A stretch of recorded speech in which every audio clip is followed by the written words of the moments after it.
नमस्कार। आप सबका एक बार फिर से समग्र आध्यात्मिक चिंतन नामक आपके YouTube चैनल पर बहुत बहुत स्वागत है।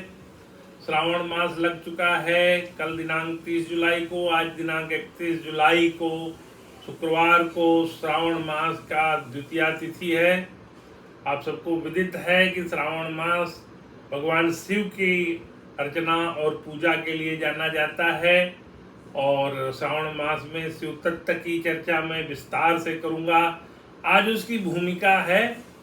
3 अगस्त को पहला श्रावण का सोमवार है। इस बार 4 श्रावण के सोमवार पड़ेंगे।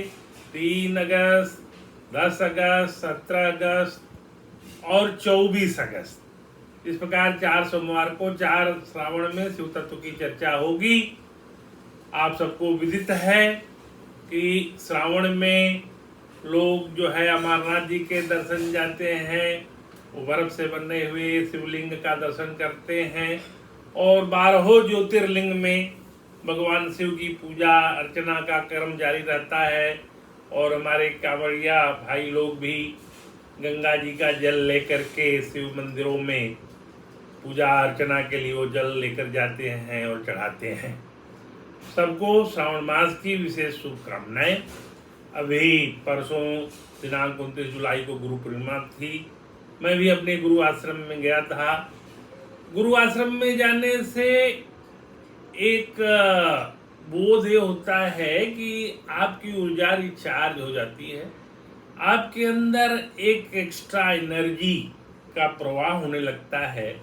जैसे कि बैटरी चार्ज करनी पड़ती है थोड़ा क्षीण हो जाने पे, उसी हिसाब से व्यक्ति को भी अपनी चार्जिंग, अपनी ऊर्जा के लिए गुरु आश्रम, गुरु स्थान, गुरु के पास जाना चाहिए। गुरु गोविंद दो खड़े, काको लागो पाए, बलिहारी गुरु आपने, गोविंद दियो बताए। कबीरदास की रचना है। उसमें उन्होंने गुरु की बलिहारी दी, श्रेष्ठता कही कि गुरु ने ही गोविंद के पास भेजा। तो गुरु का बड़ा सम्मान है हमारी संस्कृति में, हमारी सभ्यता में। लघुता से प्रभुता मिले, प्रभुता से प्रभु दूर। जो अपने को छोटा बनाएगा उसी को प्रभुता मिलेगी। नानक नन्हे होई रहो, जाते नन्ही दूब, घास पात सब जरी गयो, दूब खूब की खूब। तो अपने को छोटा बना करके दूब के घास की तरह रहना चाहिए और प्रभु का स्मरण चिंतन सब में लगा रहना चाहिए। आज की चर्चा में मैं जो तमाम तरह के व्यतिक्रम हैं हमारे धार्मिक में, सनातन हिंदू धर्म में, जो आज के युग के हिसाब से गोस्वामी तुलसीदास जी ने उत्तरकांड में बहुत पहले उनके बारे में अपनी थोड़ी सी राय टिप्पणी दी है। तो उसमें 1-2 चौपाई इस तरह से है, माने मात पिता नहीं देवा, संतन से करवाओ ही सेवा, इत्यादि इत्यादि। तो उसके यत्र तत्र सर्वत्र बिखरे हुए कुछ कण समाज में दिखे।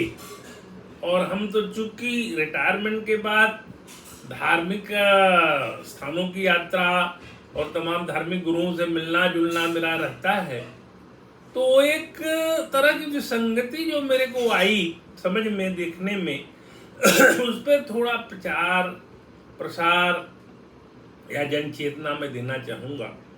मेरा ये मानना है कि हर जीवात्मा परमात्मा का अंश है। ईश्वर अंश जीव अविनाशी, चेतन अमल सहज सुखासी। तो जिसका भी जन्म इस मानव योनि में हुआ है, जिस योनि में, जिस जाति में, जिस समाज में, जिस देश में, जिस वातावरण में अगर वो मानव योनि में पैदा हो गया है, तो उसको इक्वल अधिकार है, समान अधिकार है अपने उत्थान का।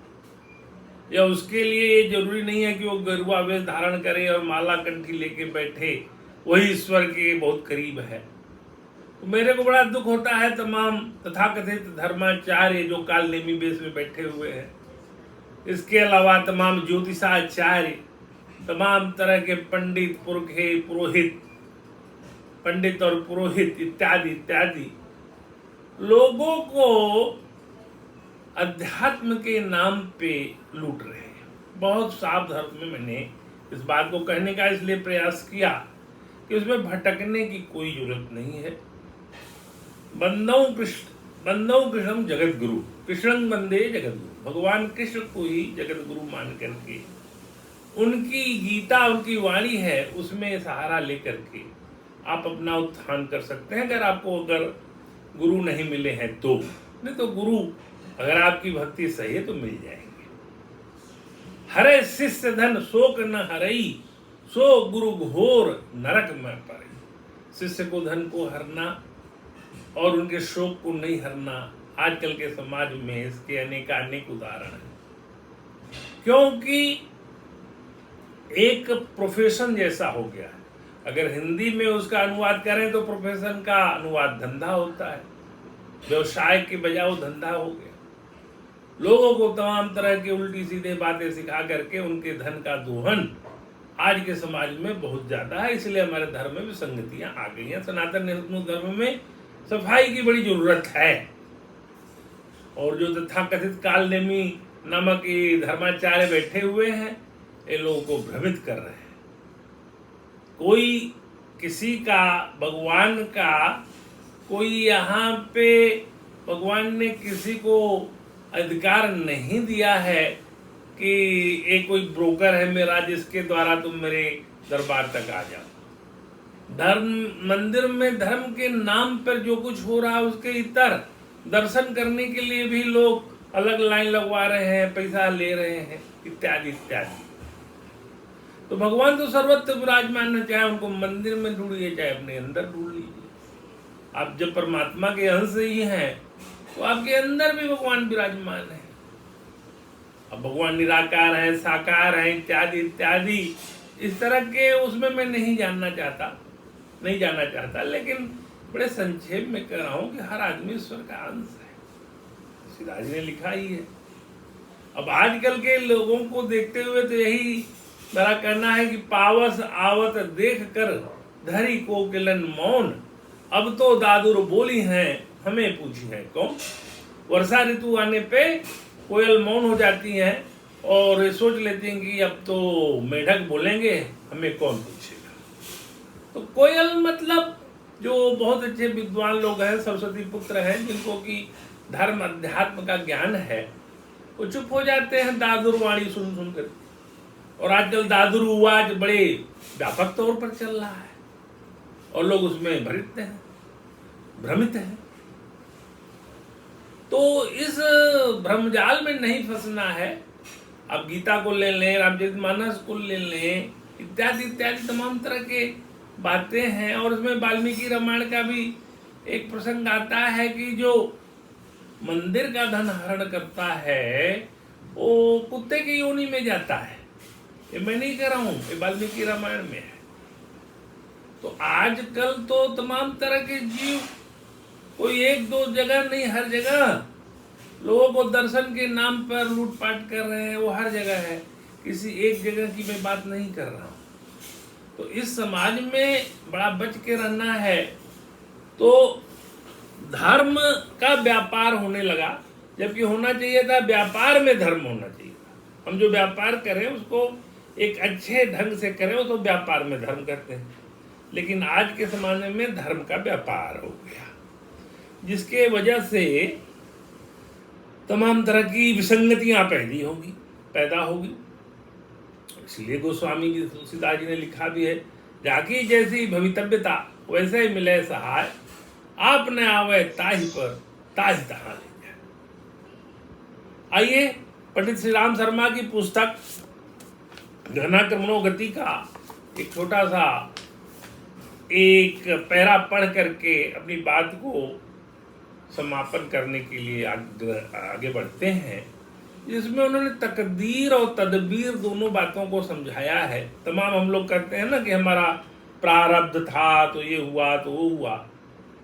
तो गहना कर्मणो गति शब्द गीता से ही आया है। गीता के अध्याय 4 के 17वें श्लोक में लिखा है, कर्मणो ह्यपि बोद्धव्यं च विकर्मण अकर्मणश्च बोद्धव्यं गहना कर्मणो गति। इसे कहता है कर्म का तत्व भी जानना चाहिए और अकर्म का तत्व भी जानना चाहिए तथा विकर्म का तत्व भी जानना चाहिए क्योंकि कर्मों की गति गहन है, अर्थात समझने में बड़ी कठिन है। कर्म क्या है, अकर्म क्या है, विकर्म क्या है, इसकी गति बड़ी गहन है, सबके समझ में नहीं आती। लेकिन संक्षेप में मैं उसको पंडित श्री राम शर्मा की पुस्तक से समझाने का प्रयास कर रहा हूं। कोई आत्मदर्शी योगी यह बता देते हैं कि भविष्य में तुम्हारे लिए होने वाला है, और सचमुच वैसा हो भी जाता है। ऐसे अवसरों पर ऐसा संदेह न करना चाहिए कि मनुष्य परतंत्र है, प्रारब्ध में जो लिखा है वही होता है। आत्मदर्शी महान भाव का भविष्य कथन मनुष्य परतंत्रता के कारण नहीं है, वरन इसलिए है कि उन्होंने देख लिया कि इसका प्रारब्ध कर्म अब अपना ताना बाना बुन चुका है, इसका छूटना मुश्किल है। इस संदर्भ में मैं आचार्य जी की ही साहित्य से एक प्रसंग सुनाना चाहूंगा कि जब छत्रपति शिवाजी की कोई कुंडली ज्योतिषी लेके उनके गुरु समर्थ गुरु रामदास के पास गया और बोला कि इनका तो बहुत बड़ा मारक योग है, ये तो महज कुछ घंटों के मेहमान हैं, तो समर्थ गुरु रामदास ने उस ज्योतिषी से कहा कि बताइए कहाँ क्या कष्ट है इनको।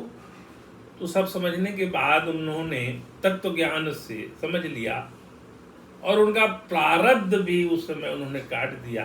बाद में उन्हीं ज्योतिषी ने कहा कि इनका जो मारक दशा है वो तो समाप्त हो गई है। तो गीता में भी लिखा हुआ है कि तत्वदर्शी और ज्ञानी पुरुष के पास जाओ, वो तुम्हारे विक्रम का नाश कर सकते हैं। तो समर्थ गुरु रामदास ने इस तरह से छत्रपति शिवाजी की रक्षा की। आगे बढ़ते हैं। अपनी सूक्ष्म दृष्टि से वे अदृश्य परिस्थिति को देखकर उसे प्रकट कर देते हैं। मिसाल को देखकर हाकिम के स्वभाव को जानकर पेशकार बता देता है कि क्या फैसला सुनाया जाने वाला है, पर इसका अर्थ यह नहीं है कि मुद्दई, मुद्दा, सबूत, वकील का कोई महत्व नहीं है। इसके प्रारब्ध में क्या लिखा है यह बता देने का अर्थ है कि इसने एक समय ऐसे काम किए थे जिसका फल अब यह होने जा रहा है। प्रारब्ध कर्म जो पूर्व जन्म के आपके संचित कर्म हैं वो फलीभूत हो रहे हैं, वही प्रारब्ध कर्म के रूप में आता है। तकदीर और तदबीर दो बातें नहीं है, वरन एक ही वस्तु के दो नाम हैं। कर्म का परिपक्व होकर जब फल बनता है तो तकदीर कहा जाता है, जब कर्म फल बन जाता है तो तकदीर हो जाता है। कच्चा आम तदबीर है और पक्का आम तकदीर है। कच्चा आम कर्म है और पक्का आम भाग्य है। तकदीर और तदबीर इस तरह से समझ सकते हैं। नया कर्म तदबीर है जो आगे तकदीर बन जाएगा। आपका जो ये क्रियमाण कर्म है वो संचित होगा, फिर वो जाके प्रारब्ध बनेगा। तो जो नया कर्म है वो तदबीर है जो आगे तकदीर बन जाएगा। इसी प्रकार पुरानी तदबीर आज फल देते समय तकदीर कही जाती है। इसी तरह से पुराने संचित कर्म इस जन्म में जब मिले हैं वो प्रारब्ध कर्म यानी तकदीर बन जाते हैं। कर्म बछिया है और प्रारब्ध बूढ़ी गाय। समय के अंतर से एक वस्तु के दो नाम पड़ गए। तो मैंने अपनी चर्चाओं में कई बार प्रारब्ध कर्म, संचित कर्म, क्रियमाण कर्म की बातें की हैं। आज उसको पुनः याद दिलाने के लिए मैंने ये कहा कि जो जो कर्म कर रहा है उसका फल भुगतने के लिए तैयार है। जो लोग धर्म के नाम पे शोषण कर रहे हैं उनका भी हिसाब किताब होने वाला है। वो ना समझें कि इस युग में बहुत पैसा कमा लेने से वो मोक्ष पा जाएंगे। उनके कर्म बंधन और ही जटिल हो जाते हैं।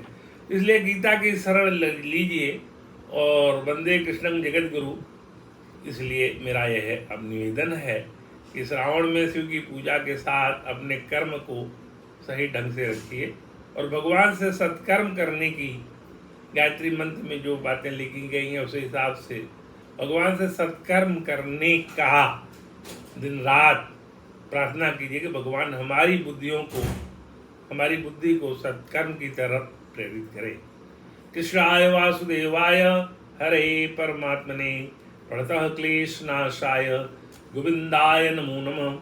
अब अपनी चर्चा जो शिव तत्व की है उसको मैं 3 अगस्त से शुरू करूँगा और हर श्रावण के सोमवार को शिव तत्व की चर्चा में जो भी हमारे अनुभव होंगे मैं आप लोगों से बांटूंगा।